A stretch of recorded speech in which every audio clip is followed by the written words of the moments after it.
Hey, welcome back to my channel. In this video, I'm gonna talk about top 5 best video lens. Starting at number 5. Sony E PZ. The best Sony cameras for video offer full-width oversampled 4K video, but some full-frame models rely on a cropped Super 35 mode for some resolutions and frame rates, so APS-C E-mount lenses like this could prove useful on larger cameras too. The 18 to 105 mm focal range offers the equivalent of 27 to 158 mm in full-frame terms, which is very good for a lens with a constant f/4 aperture. The built-in optical stabilizer is another advantage, as is the power zoom lever, though as with other Sony APS-C lenses, there's no aperture ring.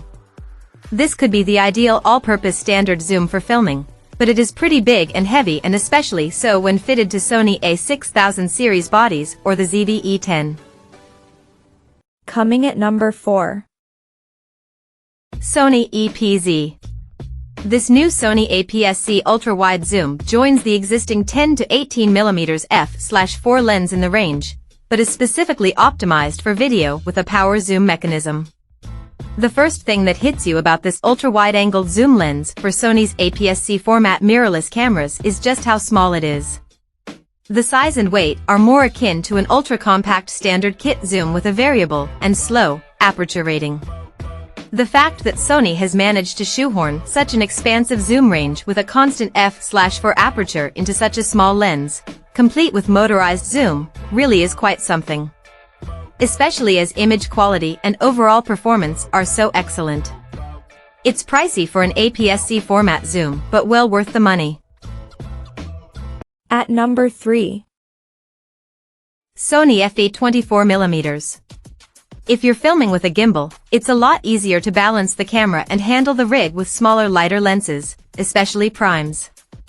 The Sony FE 24mm f/2.8G is hard to fault as a design. It's small and light, it has an aperture ring which can be declicked for video, its AF is fast, smooth and effectively silent, and it feels really well made. However, it does huge barrel distortion when uncorrected, and like many newer lenses, it doesn't just benefit from digital corrections, it relies on them as part of its design. This will be corrected automatically by the camera, however, so it's something you will probably never even be aware of. Number 2 of my list. Sony FE PZ.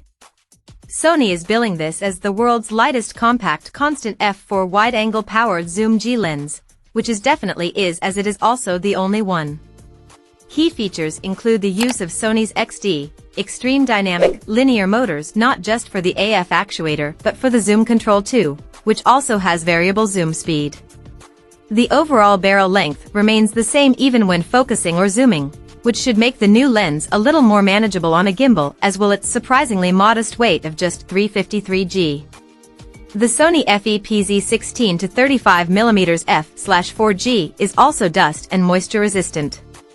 It's also 1/4 the price of Sony's massive 16 to 35 mm t3.1 Cine lens.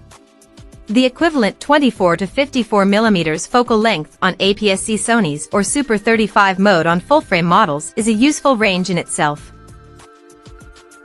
And number 1. Sony FE 20.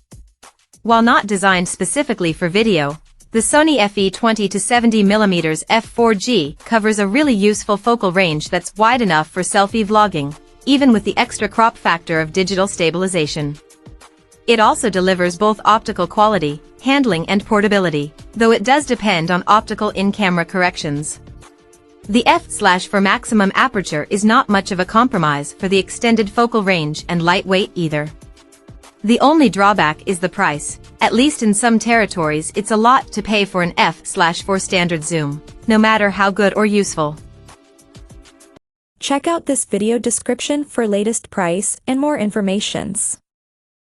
Thank you for watching this video. Please subscribe and stay tuned.